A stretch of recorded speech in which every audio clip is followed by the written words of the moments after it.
अस्सलाम वालेकुम वरहमतुल्लाह। जैसा कि आपको मालूम है, मैं हूँ खाकी खालिद, मोटिवेशनल स्पीकर। आज का जो मौजू है वो अज़वाजी ज़िंदगी से रिलेटेड है। अज़वाजी ज़िंदगी के अंदर शक पैदा हो जाना, गलतफहमियाँ जन्म ले लेती हैं। आप उन चीज़ों से, उस एहसास से कैसे निकल सकते हैं। कंप्रोमाइज़ एक लफ्ज़ होता है, बहुत सी जगहों पर कंप्रोमाइज़ करना पड़ता है ज़िंदगी में। मेरा जो पर्सनल एक्सपीरियंस है, बहुत से लोग मेरे पास आते हैं, लेडीज़ भी आती हैं, जेंट्स भी आते हैं, अपनी अज़वाजी ज़िंदगी को लेकर के तलाक हो जाएगी या फिर बाद में बच्चों की खातिर बात में कंप्रोमाइज़ करना पड़ जाता है। और फिर वो बहुत सी उलझन जो लाइफ के अंदर होती है, वो मैं उसकी कुछ मैं एग्जाम्पल कोट करूँगा। शक कैसे पैदा होता है कि फॉर एग्जाम्पल आपके घर में गैराज में चोर आया और चोर जिस तरीके से उतरा और जिस तरह की आवाज़ आई और वो होकर चला गया, या आपको कहीं से सुना था इस तरह की, किसी और जगह पे थे कि इस तरह की आवाज़ आई तो वो चोर आया था, आपको शक हुआ कि शायद हमारे यहाँ भी हो सकता है वो बारिश हो, या वैसे किसी ने पत्थर फेंक दिया हो, या आंधी तूफान की आवाज़ हो। लेकिन होता यह है कि हमारे माइंड के अंदर वो आवाज़ इस तरीके से बैठ जाती है कि हम उसे निकालना भी चाहें तो नहीं निकाल सकते। वो ऐसा खौफ माइंड के अंदर बैठ जाता है। तो सेम लाइक इसी तरीके के साथ जब आप सम टाइम आपको इस तरह की आवाज़ आती है, आप बड़े ही चुपके के साथ, बड़े खौफ के साथ आप छुप छुप कर देखते हो, एट द एंड पे आप लंबे सांस लेते हो, ओहो ये तो बारिश थी, ये तो तूफान था, ये तो आंधी की आवाज़ थी, ये ऐसा नहीं है। तो सेम लाइक इसी तरीके के साथ है। सम टाइम मियाँ बीवी के दरमियान में जो बहुत सी ऐसे इख्तलाफात होते हैं जिसमें कोई हकीकत नहीं होती है। आप सुनी सुनाई बात पे कुछ लेडीज़ आती हैं कि मेरे जो हस्बैंड है वो किसी और के साथ ताल्लुक है, या मैसेज करते हैं, मुझे शक है। बात का रियल भी होता है, लेकिन उस आगे चल के बात करेंगे। आप अगर उनका रियल किसी के साथ कोई ताल्लुक बन चुका है तो उसको आपने किस तरीके से हैंडल करना है, किस तरीके से कंप्रोमाइज़ करना है, किस तरीके से उनको अपना बनाना है, ये इंशाल्लाह पॉइंट में आगे जाके रेज करूंगा। दूसरी बात ये है कि हस्बैंड जो होता है वो अक्सर कहता है जी मेरी बीवी जो है ना वो अपनी माँ के हाथ से तवीज़ात लेकर आती है, तवीज़ कराती है, या फिर बीवी जो होती है वो कहती है जी मेरी सास जो है मुझ पे ऊपर तवीज़ात कराती है, मुझे शक है, ये हुआ है, वो हुआ। ये ऐसी चीज़ें हैं जो नफरतें पैदा करती हैं। सम टाइम मियाँ बीवी के दरमियान में जो बहुत सी ऐसे इख्तलाफात होते हैं जिसमें कोई हकीकत नहीं होती है। आप सुनी सुनाई बात पे कुछ लेडीज़ आती हैं कि मेरे जो हस्बैंड है वो किसी और के साथ ताल्लुक है, या मैसेज करते हैं, मुझे शक है। बात का रियल भी होता है, लेकिन उस आगे चल के बात करेंगे। आप अगर उनका रियल किसी के साथ कोई ताल्लुक बन चुका है तो उसको आपने किस तरीके से हैंडल करना है, किस तरीके से कंप्रोमाइज़ करना है, किस तरीके से उनको अपना बनाना है, ये इंशाल्लाह पॉइंट में आगे जाके रेज करूंगा। दूसरी बात यह है कि हस्बैंड जो होता है वो अक्सर कहता है जी मेरी बीवी जो है ना वो अपनी माँ के हाथ से तवीज़ात लेकर आती है, तवीज़ कराती है, या फिर बीवी जो होती है वो कहती है जी मेरी सास जो है मुझ पे ऊपर तवीज़ात कराती है, मुझे शक है, ये हुआ है, वो हुआ। ये ऐसी चीज़ें हैं जो नफरतें पैदा करती हैं। सम टाइम ऐसी चीज़ें होती भी हैं, उन चीज़ों को कैसे फेस करना है वो भी आगे चल के बात करेंगे। लेकिन मैं आपको बताता चलूं नाजरीन कि इसका आपके माइंड से जो आप डिप्रेशन का शिकार होते हैं, चाहे वो लेडीज है, चाहे वो जेंट्स है, मियाँ है या बीवी है, होता यह है कि देखिए ये एक छोटी सी माचिस है, इसको अगर हम उठाकर इस तरीके से आधा घंटा, 15 मिनट, 20 मिनट रखेंगे तो ये हमारे हाथ सुन होने का खदशा है, बल्कि हकीकत में सुन हो जाएगा। और अगर इसे हम सार उठा के रखेंगे देन हमारा ये बाजू काटना पड़ जाएगा। इसका वजन इतना नहीं है बजाय देखने को, लेकिन अगर इसको लगातार हम उठा के रखेंगे तो डिस्टर्बिंग पैदा होगी।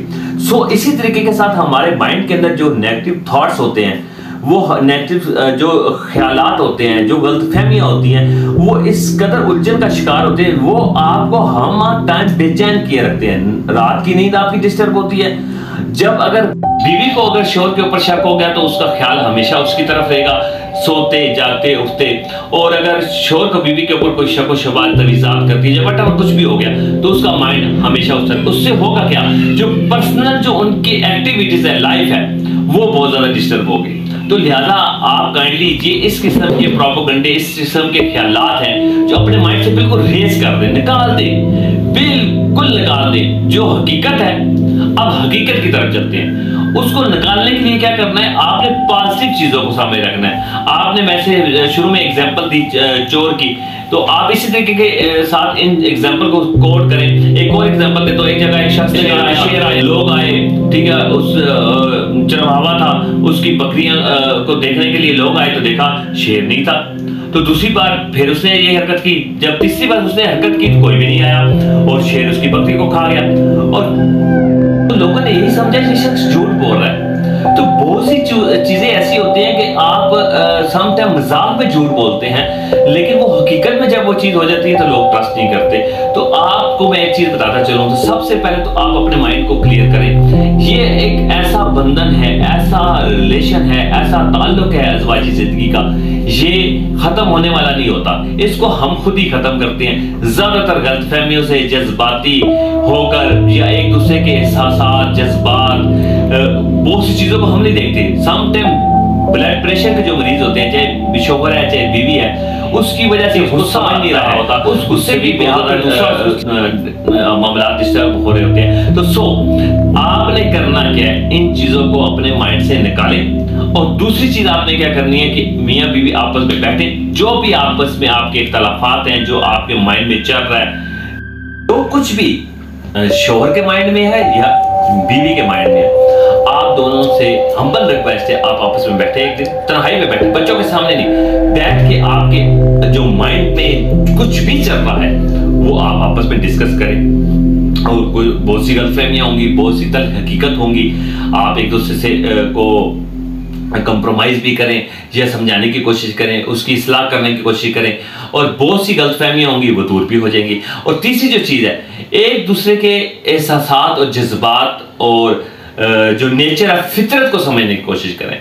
जब नेचर और फितरत आप समझ जाती है तो आपको पता होता है इसको इस टाइम भूख लगती है, गुस्सा आता है, ये इस टाइम इसका मूड ऐसा होता है, इस टाइम इसको नींद आती है, इस टाइम इसकी तबीयत खराब होती है, इस वजह से होती है, व्हाटएवर सारी चीजें उसकी आपको जब पता होंगी तो प्रॉब्लम लाइफ से ऐसे निकलेंगे जैसे दूध से बाहर निकलता है।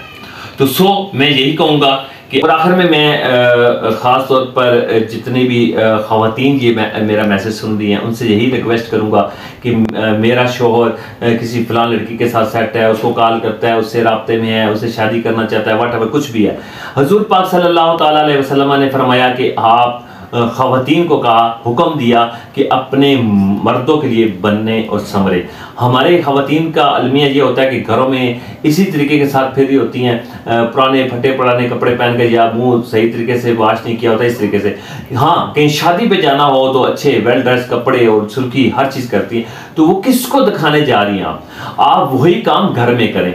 ये जो चीज़ है, आप नंबर 1 ये काम करें। नंबर 2, अगर उसका कहीं ताल्लुक है, कुछ है, आप उन चीज़ों को जो आपके अंदर कमी है या जिस चीज की वजह से वहां लपक रहे हैं आपके साथ, तो आप गुस्से का इजहार करने के बजाय आप ज्यादा प्यार और लवली हो जाएं और आप उस ज्यादा से ज्यादा उनका ख्याल रखना शुरू कर दें। आप उस चीज को इग्नोर करें कि जो आपने देखा, जो आपने सुना, तो यकीन माने मैं गारंटी के साथ कहता हूं कि उस बंदे के अंदर एक एहसास पैदा होगा, वो सोचने, उसका ज़मीर जागेगा, वो सोचने में मजबूर हो जाएगा। अगर उसने शादी अभी तक नहीं की तो कदम उठाने से पहले वो सोचेगा मेरी बीवी इतना मेरा ख्याल करती है, मैं इतनी उसे तकलीफ है, वो अपने आप को कोसेगा।